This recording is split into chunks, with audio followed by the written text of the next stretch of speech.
Hey, what's up, everybody? Welcome to another episode of The Journey. Today we have a very special guest on, Madl. He is a world-renowned predator hunter. He has his own predator call company. He's a fitness guru, nearly 63 years old, jacked as can be, fit, and I hope you guys are going to be able to get some information from this podcast and watch the video, whether you're watching on YouTube or listening on Spotify or any other platform.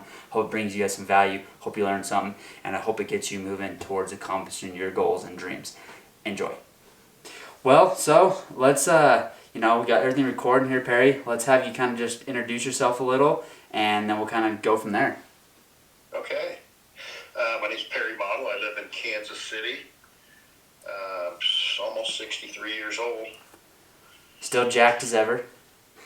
I've been working out kind of off and on. I worked out when I was younger. I was a gymnast. I went to the University of Kansas to do gymnastics. I did the rings is what I did. And they dropped our program the year I got there. Oh. And that kind of really got me into hunting a lot more than I was. I bird hunted quite a bit with my father and my next door neighbor. And I learned how to coyote call when I was 17 with this guy. And I was in a fraternity, and I was sitting in my room and wondering what I was going to do with myself because our gymnastics program had been dropped, and I'd gone to the school to do gymnastics.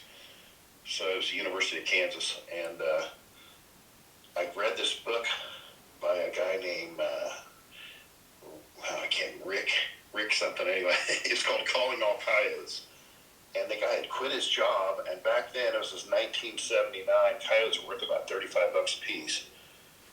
And I thought, man, I can do that. So I went out one night, killed 3 or 4 coyotes, and I said, I'm going to do this for the next 2 months in a row. So I did it every single night, and that kind of got me started in the coyote calling business. There weren't electronic callers back then. They were just hand calls. So wow, that's crazy. It was different for me. Yeah. So you're kind of going back a little bit. So you said you grew up like bird hunting and stuff. Did your dad did you come from like a big hunting background? Because you hunt a ton. So or did you guys just mainly do birds? Really. My dad was a barber, and he liked to bird hunt. He liked to quail hunt with his friend. They had dogs. And, okay. That's like my dad's dad. On Mondays he would go duck hunting. So duck hunting and quail hunting is what we did all the time. Gotcha. So that's how my dad was. His dad's from Arkansas and Alabama. That's kind of where he grew up. And that's all my grandpa did was bird hunt. That's all he cared about. We never had, I live in Kansas, which is well known, as you know, for deer hunting, but we never had deer in Kansas till I was 16 years old. Okay. That's when I saw my first deer. Oh, wow. So I kind of got into deer hunting when I was about 19, bow hunting with a taxidermist friend of mine. He taught me how to bow hunt, and I've been really big into bow hunting for deer for the last 40 years. Yeah, you whacked a stud this past year. I've had a farm since I was 20. I bought a farm when I was 26, I believe, and I've had it the whole time. Oh, and cool. I've been managing deer like you see these guys do on TV for the last 40 years. So. That's awesome. So you put a lot of work into it then. Yeah, we didn't have cameras back then and all that kind of stuff, but it's all obviously changed a lot. Yeah. What to do. I love deer hunting, and we've got some really good bucks in this area. Cool. How so can you just buy a tag over the counter every year where you're at, or how does that work? If you're a landowner in Kansas, you can get a tag automatically. Okay. And actually, if you're a resident, you can get an archery tag over the counter. Oh, okay. Gotcha. And that's what we did. When I first started out, we were rifle hunting quite a bit, but we haven't rifle hunted for about 25 years now. Okay. Cool. So. That's awesome. How big was that buck you shot this year? I didn't score it, but it was probably in the low 170s, probably. That's a big deer. But it was a 7.5-year-old buck. No, excuse me, it was an 8.5-year-old buck. Cause I was gonna say you've been watching that deer for years. Cause I've seen that you had all the backstory and stuff about him. Yeah, it was a really cool story for this year. It's last year on November 18th. I had video of 2 bucks that I hadn't seen all year long come out at the same food plot. They'd been coming out at night, and they'd been there at night, but none of them had daylighted yet. And the exact same day this year, the same deer did the same thing when I got it. I thought that was pretty cool. But I had 4 years worth of pictures of that deer. It's pretty cool. Oh, cool. So did that buck stay on your property all year? Did he move out? Did he shed on your place, or did he move off, or How did I all that found work? one side of his shed, and the squirrels had ate it off. Actually, another kid found it, but he was a lot bigger buck last year than he was this year. Really? Yeah, he just didn't blow up like I thought he was going to be. But Yeah, it happens sometimes. he didn't really go anywhere. But I do get quite a few bucks that just come on and off our place. Gotcha. They range a lot more than people think they do. Yeah, cool. I don't know jack about whitetail hunting, so that's why like I'm asking. Like, I don't know if they're kind of staying like for the most part all year on your place, or kind of range on and off, or what? Yeah, they follow the food. Like this time of the year, everything's pretty much ate up. So I'm sure they go to where the crop fields are and whatever little bit they can get left. So. Gotcha. That's cool. I just saw that you and your boys were out whacking a bunch of coyotes too, weren't you? Yeah, like I said, I've been predator calling my whole life since college, and I paid my way through school selling fur and started a little predator call company called Pocket Prey. What year did you start that in? Oh, about 8 or 9 years ago. It's actually just been a journey in progress. Actually, I mean, we've had 8 different prototypes with it. The idea kind of started with me was I can squeak with my lips really loud, and that's how when I first started out, I used hand calls, and then when I'd see them, I'd squeak with my lips and get them in. And when I was bow hunting, I'd be up in a tree and I could see a coyote or a bobcat, and I could just squeak it right over to me. And I thought, man, that'd be cool if I could make a call that was loud enough that any bow hunter could do this, because it's hard to do. Yeah. So anyway, I came up with this Pocket Prey call, and it took 8 different prototypes to get to where we're at today. But it's pretty cool. I've taken it all over the world, and I've called in basically almost everything that there is predator-wise with it. I was gonna say, you've been everywhere with it. Well, I want to dive into that in a minute, but I want to kind of stick on your call here. It's not like a 2-piece call, right? It's just a 1-piece. No, it's just looks about the size of a cigarette package, and it has 116 decibels, which is very loud. And you just push a button. There's 3 different sounds on it, and it starts out when you push the button. There is no sound, and then there's 4 different levels of volume on it. You push, and it gets louder as you go. Okay. And then you get the animal coming your way. It gets close. You just push the pause button and just let them come on in and whack them with your bow or whatever you're going to use. That makes it super simple and easy instead of sitting there fiddling with the dials on other calls and all that stuff. Yeah. Because it's not meant to take out all day long calling. You need a bigger battery to last like that, but it's just meant to have on you. Let's just say you're glassing for coos deer or something. You look over and you see a mountain lion on the side of the hill over there, 500 yards away or whatever. Push your button and black bears or whatever you're hunting, coyotes, bobcats. It brings them right in. Yeah. We've got fawn sounds on there, which work on mule deer down in Sonora. Okay. The does come running at you, and the bucks will just follow the does right to you. We've got raccoon sounds. You can call raccoons out of trees with. Turkey, if turkey is legal in your area, we've got Long Trice on as our guy who used the sound that we recorded for him, and he's a champion caller. He's about as good as you can get. Oh, cool. That's sweet, because like I was saying, most times you got to carry a big call with you, and for me, I'm not a big time predator hunter. I like shooting coyotes. They're like my nemesis. I've only ever whacked 5 of them. But your little call is super cool because it's easily portable, easily runnable, and you're not fiddling with it in the heat of the moment, turn it to a fawn bleed or something else, when something's coming in and messing things up. That's super cool. Yeah. It's really handy for thermal is getting to be real big now. Night calling, which I don't do a lot of, but most of my calling is done in the daytime. I like to watch them come in. But thermal's getting big, and it's easy just to have in your pocket and get in the back of your truck or whatever, turn it on, and they come running. You don't have to mess with any collar. So that's super sweet. Okay, so let's dive into the, you kind of hinted on it. You've been everywhere calling, so we'll focus on the predator aspect side of things. Where have you went predator hunting with your call? Well, this spring I went to Serbia, and I shot an Asian wolf there, and that finished all the wolves of the world that you can legally hunt. I think I'm the first guy to shoot all the legal wolves that I know of. I've asked around.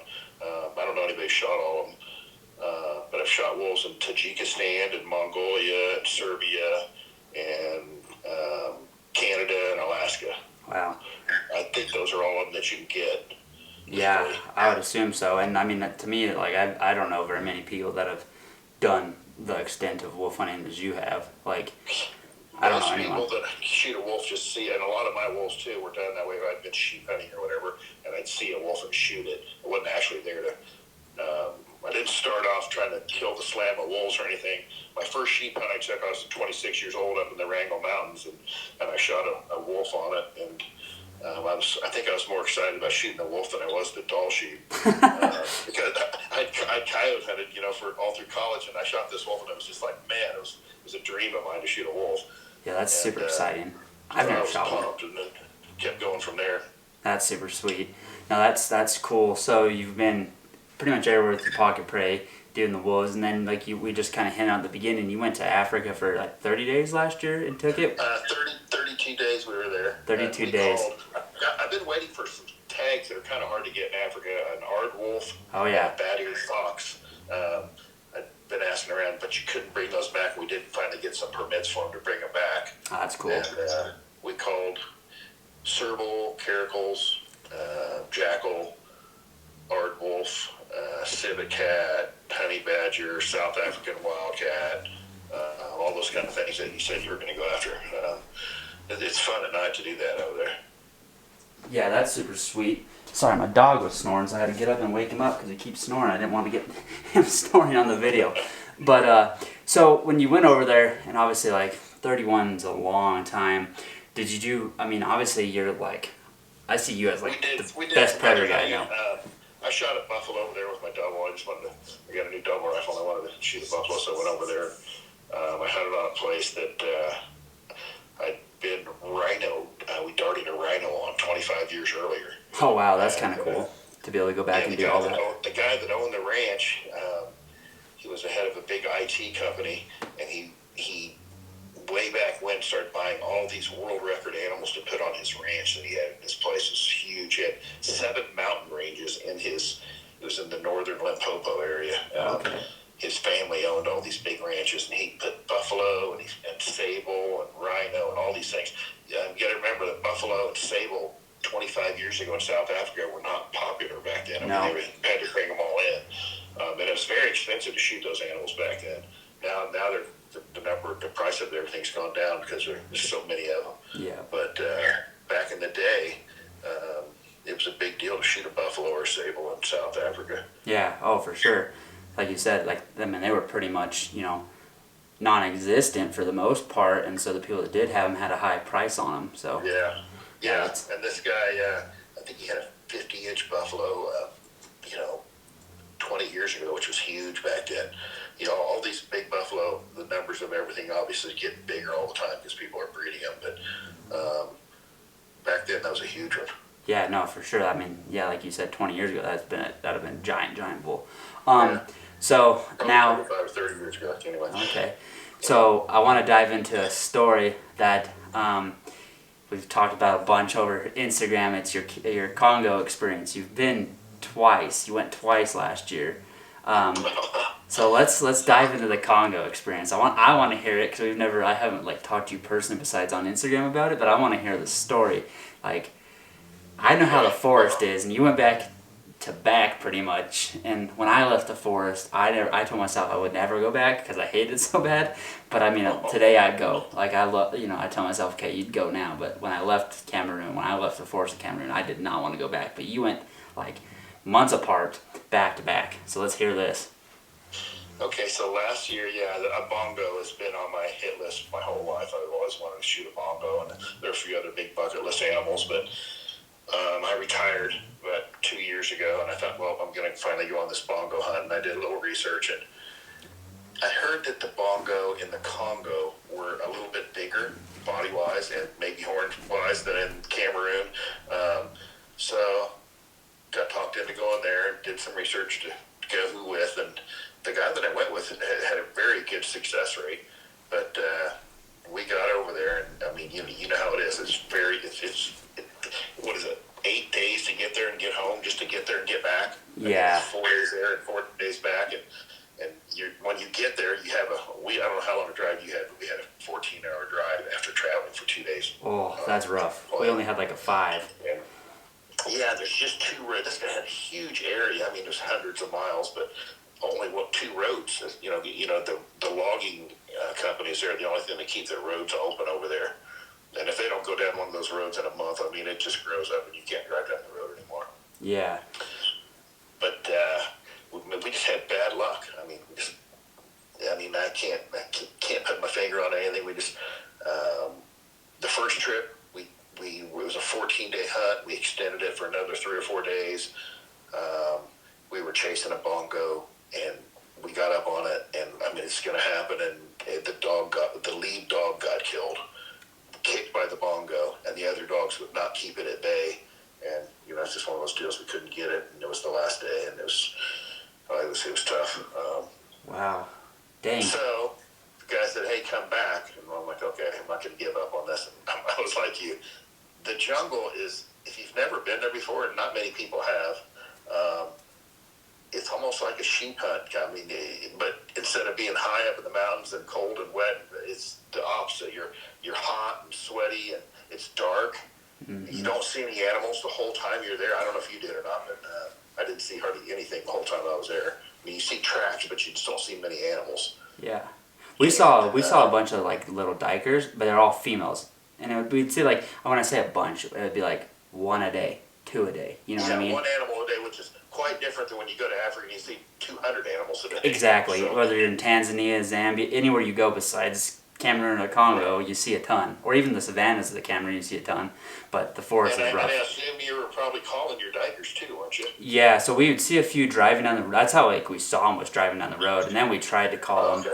But we didn't try to call dikers for like the first, I swear it was like the first 3 days we didn't even try because we were focused on bongo so much. And then we just decided, well, we need to try to do something because we were getting our butts kicked with the bongo. But so you go, the first time, the dog gets killed, which is crazy. And then you go back a second time, and you went, was it September that you went, or was it August? Yeah, I think I went in June and then came back in September. Okay. And as you know, you're pretty dependent on having rain to be able to find tracks to follow these things. But we had an adequate amount of rain, but and the pygmies are incredible trackers in the forest. I don't know what you thought with yours, but we never lost anything when we were on the track. They always could follow it down. But we just had bad luck again. We just could not find I was after only a big bull, and that was it. I wasn't going to shoot anything else. And we also had been getting a picture of a huge world-class Sitatunga on one of the salt licks on the first hunt also, and I sat on it then. And then when I came back, I sat every night on there trying to kill this Sitatunga that would come at night. And animals, it's not like putting bait out there. They don't need food. There's food everywhere, and there's water everywhere. So when he would come to the salt lick, was just sporadic. He would come once every 2 weeks or whatever, once every 5 days, and then once every 9 days. There's no rhyme or reason when he was coming. So we would sit in the Mashon all night long, waiting for him. He wouldn't show up, and then we'd get up and go check our salt licks for bongo tracks till about 10 or 11, until it got so hot the dogs, if we did find one, couldn't run it anyway. So it was just a grind, and I think I spent 31 days in Congo last summer. That's a long time in the Congo. But it was just a grind. It was, like I said, just as much as a Marco Polo hunt or whatever when you're up high in the mountains. It's just the opposite. So. Yeah, I would say, like, to me, like, the bongo hunt was one of my toughest out of all. Like, it's like a freaking mental game in that forest because you can't see. Totally. You're just like, how are we ever gonna find this thing? And like you said, the trackers are unreal. Like, because I couldn't, like, half the time, like, what are we even following a bongo track? Because there's, so much leaf litter and vines and everything on the ground. And if it gets in a hard spot, they still could track them. And I thought that was just incredible the way they did that. I don't know how many pygmies you had chopping through the forest, but I had 3 in front of me, and they're 4'5", and I'm 6'2", and they couldn't reach up, so I was always ducking through the forest the whole time. Yeah, like they say, the pygmies cut the path for you. They only cut it about 5 foot tall because that's as high as they can reach. Yeah, I agree with you there. That is freaking awesome. And so you spent 2 trips there. And on the second trip, so I'm planning on going back again.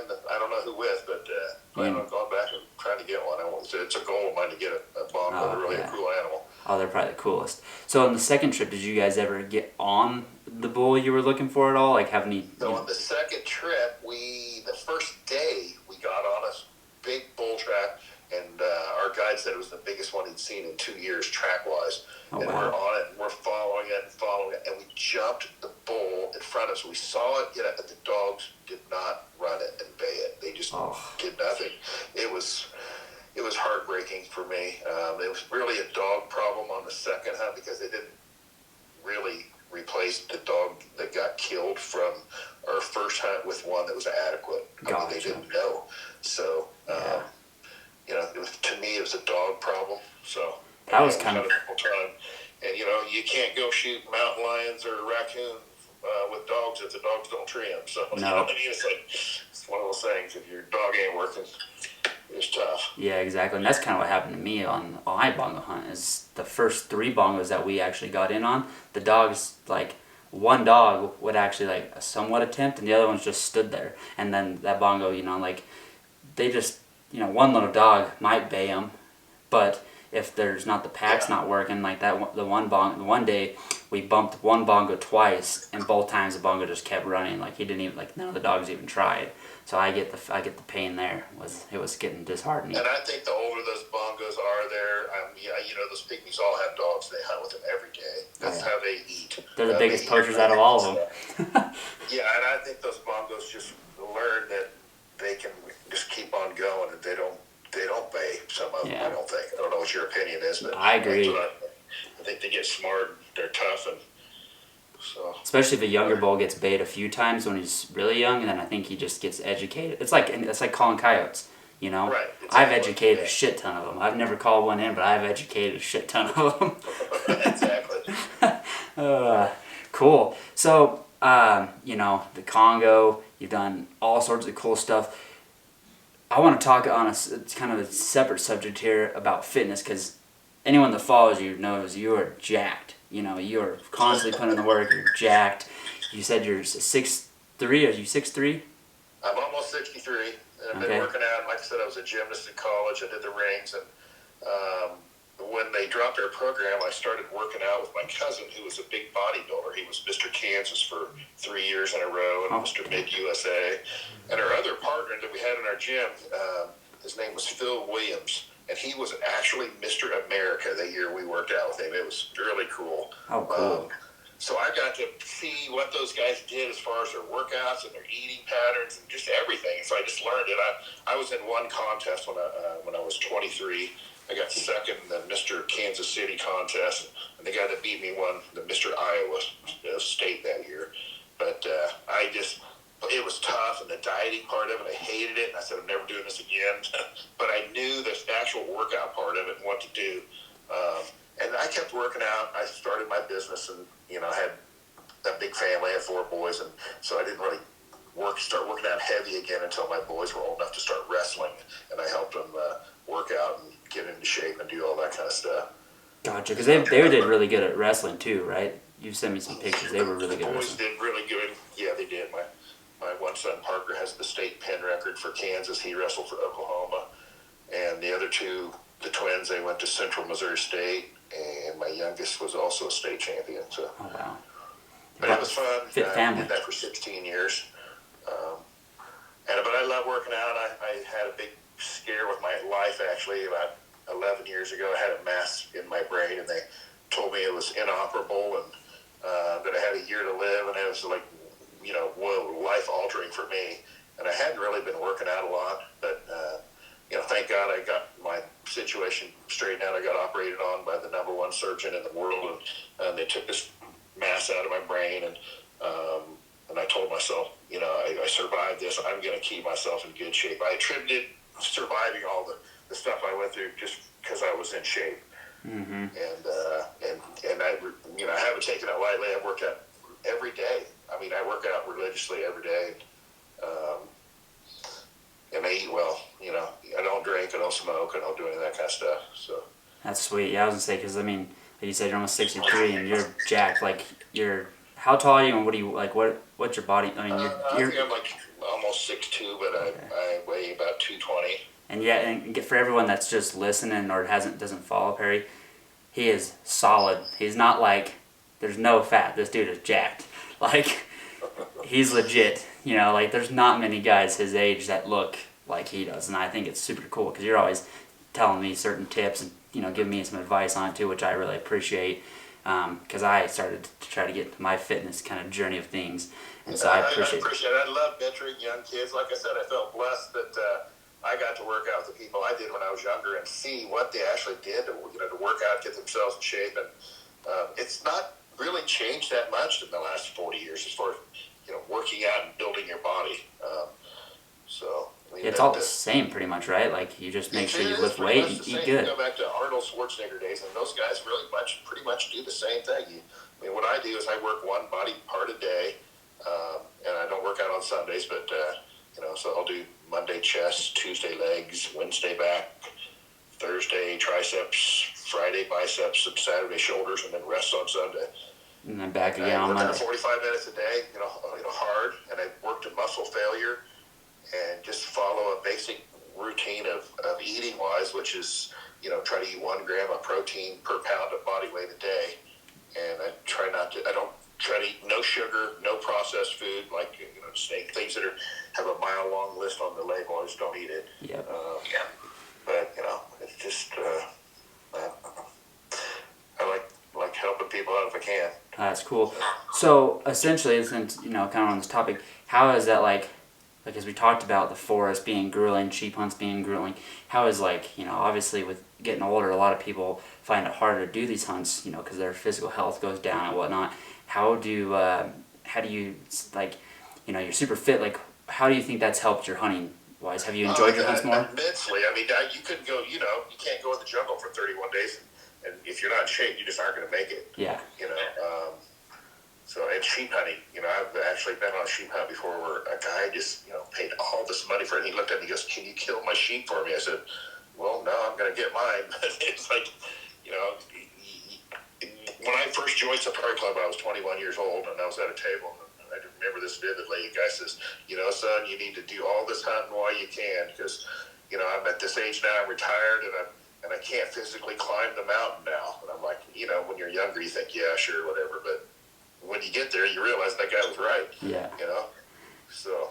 And you've cut that back a lot, though, because the way you've kind of took care of yourself and got in shape. I mean, like I said, I don't know very many gentlemen that are 62 and in half as shape as you are. You know, you're rock solid.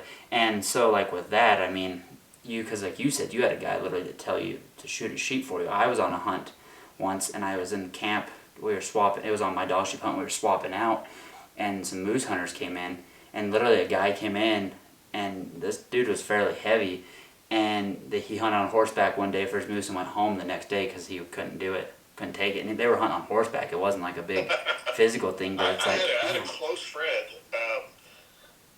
Him and his son booked a brown bear hunt last spring, and they got there, and they were there 3 days, and I believe the hunt cost $30,000, and he came home. He said, "Oh, I just can't handle this. It's just too tough." Yeah. You know, you got to be tough. These things aren't for sissies. No. That's for sure. No, not at all. You know, whether you're hunting bongo in the Congo or freaking grizzlies on the coast or, you know, Kodiak, whatever it is, it's freaking, you know, you got to have some, you know, fitness involved, and it's mental too. It's and a mental fortitude. That's right. You know, and by having some discipline in your life by working out, you get that. I mean, 100%. It's just part of your life, and that just goes right on. You know, if it's wrestling or working out with weights or whatever it is, that just follows you through life, and you're going to be successful most of the time. There's very few things that you set your mind for. I'm big into manifesting things in your life. I really believe in that. That if you think you become what you think is what I believe. Yeah, so. I agree. That's, you know, you sent me the secret. Okay, so we're good here. All right. So picking up, you know, like you said, you got to have like the mental fortitude and kind of, you know, but through working out, through eating right, all that stuff, it kind of got you there. What I want to do, which is going to be different about most podcasts, most hunting podcasts, it's just stories or gear reviews. And the way I kind of want to tailor it, you know, we've had some stories and had some like actual beneficial stuff. What I want to ask you is for like younger dudes that are watching or listening to this, what do you tell them? Like, because there's a lot of people out there that go do the thing, but they don't tell people how to make it happen. It's like you see on Instagram. That's exactly. It's kind of what we were just talking about. Like I said, I'm really into this. There's a book out called The Secret, and it's by Rhonda Burns. I think everybody should just get it and listen to it. It's how I've lived my life, and I didn't really realize I lived my life that way until I read the book, and I thought, man, this is exactly what I've been trying to tell my kids, but it wasn't in words.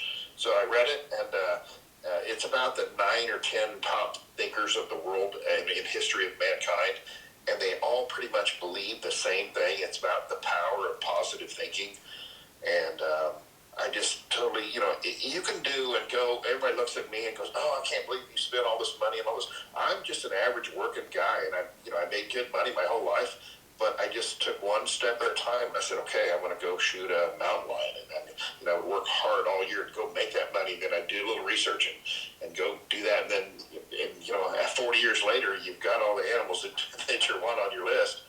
And it works. It's just a matter of just doing it. You can't eat an elephant in one bite. You got to just do it one at a time. Yep, I agree. And so that's cool. And I would tell you this: go out and hunt the stuff you want now, because it may not be there later on. I mean, I could have shot a high Altai Argali when I was your age for $12,000. Add 2 zeros to that. $12,000 at that time was probably $150 now. I mean, it's like $120 now. I mean, that's just the way. None of this hunting is getting cheaper. In fact, it's just crazy, getting crazy as far as doubling in price all the time. Yep.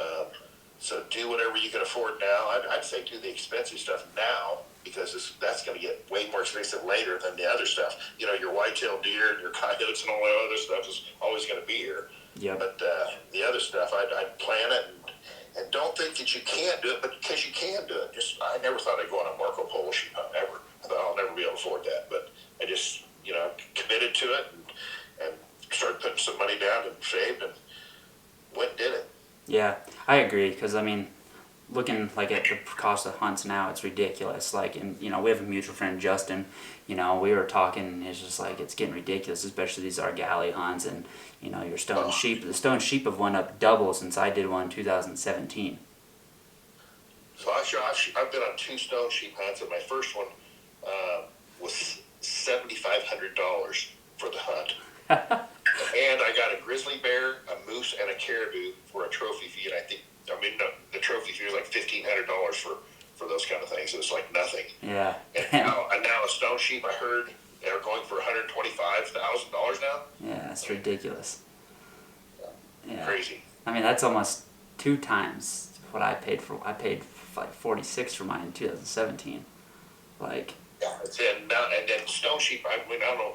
I've heard the Rockies are at $200,000 now. Yeah, like it was ridiculous watching the sheep show auction. Like the Colorado and the New Mexico tags went for $600,000 each, which is like the money goes to a good cause, but still the rising price is like crazy. Yeah, it's like doubling in the last 2 to 4 years. Yeah, because what people don't understand, and like kind of the backside of it is like, yeah, sure, these tags are going to a good cause. But the value that these tags create makes the outfitters that me and you could go just buy a permit with, like in Canada or whatever, makes those permits go up because they see the value that's coming from these $600,000 auction tags. So then it kind of hurts the average working man in that sense. I agree that these auction tags are great things, but then like the outfitters start to get a little greedy in my sense and start, well, if this guy's paying $600 on auction, we can up ours, to whatever. So it's like, oh damn, it's getting crazy. And these prices we're talking about are pretty much North American animals, and yeah. That's why I hunted Africa my whole life. Just the bargain that it really gave me. I could go on a safari and shoot 10 animals for the price of one sheep hunt at the time. Yeah. Well, like right now, you can go do a good Cape buffalo hunt or even a leopard hunt for the price of a Dall sheep.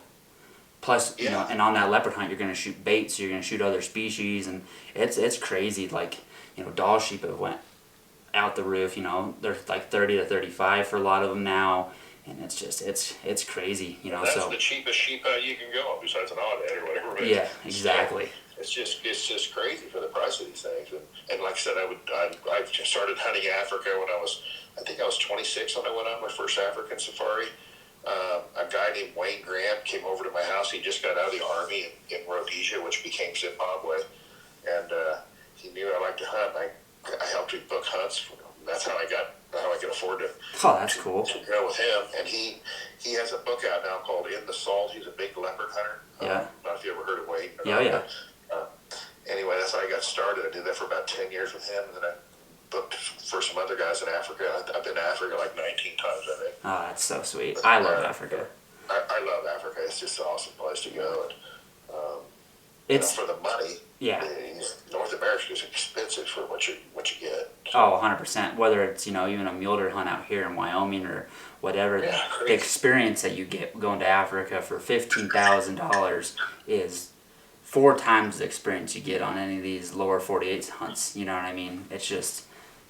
Yeah, I'd highly recommend it to any young person. You're talking about young people.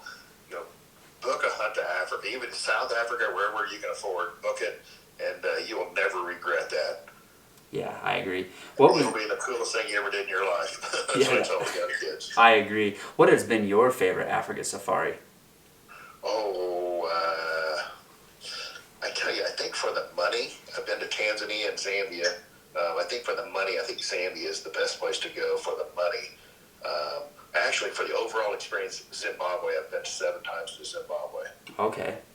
What areas did you hunt? I love hunting in South Africa. It's a lot, more laid back, and I would say more like at home type thing. You get the experience just is more luxury. Yeah.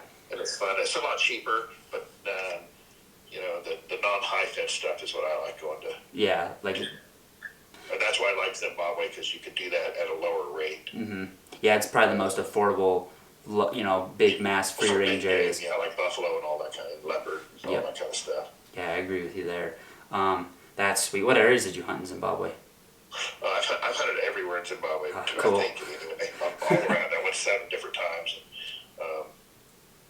from the north to the south. Oh, cool. That's awesome. I shot a big. I went 6 times. I shot a leopard on my 2nd trip, but it was a female. This was 35 years ago.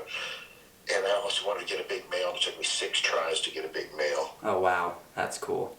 And I did finally get a big one in the Matopus Hills in Zimbabwe. Okay, yeah, that's awesome. I have a buddy right now that's at SCI walking the floor, and he's actually just booked one to go to Zim for a leopard. That's super sweet. I would say that's a great place to go for the money. Yeah. It's the cheap. Yeah. Zambia has and Tanzania have incredible cats, but it's just so expensive to shoot them. You gotta have, I don't know. Yeah, the day rates is what just kills you, especially in Zambia and Tanzania. It's just and then the rules to have 14 days or 21 days, that's what that starts to get up there on you. Yeah, so like you said, you've been to Africa 19 times, 7 different safaris to Zim. Since we're talking about this, I know you got one hunt coming up that we've talked about. What do you have coming up, and what areas do you want to go to? My next big hunt I got coming up is in Cameroon. Cameroon for Lord Derby Eland. And you're doing that this year, right? Or next year? I'm going, not this year, but it's February of 25. So a year from now I'm going. Cool. That's going to be freaking exciting. It's in the area that the, what's it called? Pharaoh area, I believe. Okay. So, man, that's exciting. That's going to be a fun hunt. It's for Forest Buffalo, Lord Derby Eland, Roan, and there's a bunch of smaller plains game on it. But it should be a really fun hunt. I'm going with a guy named John LaMonaco. I don't know if you've heard of John. Oh yeah, John's a sweet man. I've talked to John a lot. I spent a lot of time. I've done a couple podcasts with him. You should do a podcast with him. I love John. He's he's 92 years old, and I can listen to the guy for months on. He's such a wealth of knowledge and such a nice guy. Oh, he's one of the nicest guys you'll ever meet. I noticed you guys went and shot a bunch of ducks here recently together. Yeah, a couple weeks ago we were duck hunting. That guy's hunted everything all over the world. Oh, it's ridiculous. He's really big into bird hunting, but you listen to his stories about being some of the first people to shoot high Altair galleys. He was one of them. Yeah. And he's shot a lot of sheep and other stuff around him. He was the CEO of a huge billion-dollar company for 52 years, so he's just been around. Yep, he's done a lot. Yeah, I remember watching Jack Branham's old video of his Jack Burnham's dad and grandpa, and then John was in it, and then it's crazy. Talk about prices back then. Look at what those Argali hunts were running. Now it's like, oh, you couldn't even do that. Today. No, he's going with us, and then another guy I'm going with John Ferguson is his name. Okay, awesome. That's exciting. I'm super excited to see how that goes for you. And then obviously Bongo's in the works for again sometime. Is there any other country? Got to be doing that. And what else I got? I'm going to Ireland to shoot stags in October. Okay. This October. And I am going right after that. From there, I'm going to Croatia to shoot a brown bear. Oh wow, that'd be freaking awesome. That'd be exciting. And I'm also working on a brown bear in Tajikistan. Oh wow, that'd be cool. That'd be super sweet. So then, what are you gonna have all the bears pretty much wrapped up? Yeah, in? I'm trying to get all the bears. So I mean, that'll put me up there on that. I like hunting predators. So. Yeah, well, I was gonna say you're kind of the predator man. It's because if you watch on Facebook or Instagram, that's like you're whacking foxes, bobcats, coyotes, traveling all over doing it. I think I've got pretty much all the stuff in South Africa, all the smaller stuff that you said you're going to go hunt this summer. Got any questions, give me a call. I'll tell you where I got it at. Perfect, yeah, for sure. I like that small stuff. To me, it's just as interesting as a big thing. Oh, exactly. Yeah. I really like all the small, like, dikers and all that stuff. I do too. I mean, I can see why when I was younger, I used to see these guys, they'd shoot all the big stuff, and then they'd have to go on this diker hunt. I'm like, why would you spend so much money? But it's actually really challenging to get the stuff. Especially like in the Congo, Cameroon, where you got to call them in for the most part. You don't know what's coming in, and that's always super exciting. Cool. Well, I really enjoyed this time talking. Like I've really enjoyed it, and I appreciate you taking the time to get on here. Where can people get your call at? Pocketprey.com. Okay. It's one word. I'll put a link in the show notes for it because I just want to make sure people can get access to that because, like I said, it's a great thing because it's super compact. I've seen it before, and so I think it's super sweet that way. And then where can people follow you on social? On my Instagram page is just my name. It's Perry, Perry Model, Madl. It's one word, Perry Model. Okay. And so, people need to follow you to kind of at least watch the predator stuff, follow up on all these upcoming hunts that you got going on. Obviously, you'll be hunting deer on your ranch this fall. Any other upcoming deals, even here in the States? I'm going turkey hunting. Christina needs a Osceola turkey. Okay. And I think the next thing we'll do is a Gould's turkey also in Mexico. Oh, cool. That'll finish our World Slam. Oh, that'd be sweet. That'd be awesome. Yeah, we got, I went with John LaMonaco also last spring. We shot the ocellated turkey down in the Yucatan in the jungle last year. Yeah. That was fun. Yeah, I bet. That sounds like a fun hunt down there. Beautiful birds. And we shot a brocket deer down there too, which is really hard to get, a brocket deer. Yeah, I know people have been down multiple times just to hunt the brocket deer and haven't had success. I went twice and I got the first one I saw, but it was very hard. It's like you said, you're in the jungle, it's dark, and you don't see much. And it's tough. Cool. Well, Perry, I appreciate you taking the time, man. I'll let you get back to your busy day. Keep working at it. I love watching your stuff on your posts on Instagram. So thanks, I appreciate it. It sounds crazy, but it motivates me to work out. So well, I'm glad it motivates somebody. It does. I love it. I appreciate it. Thanks. I'm glad it motivates someone. Like I said, thank you for all all the message, all the help, and then I hope some people understand and listen. Get the secret, start working out, start eating right, and start moving towards being what they want to be. Taking care of yourself pays off in the long run. It really does. No, 100%. 100%. Cool, Perry. Well, I appreciate it, man. Thank you so much. And do it again later. Thank you.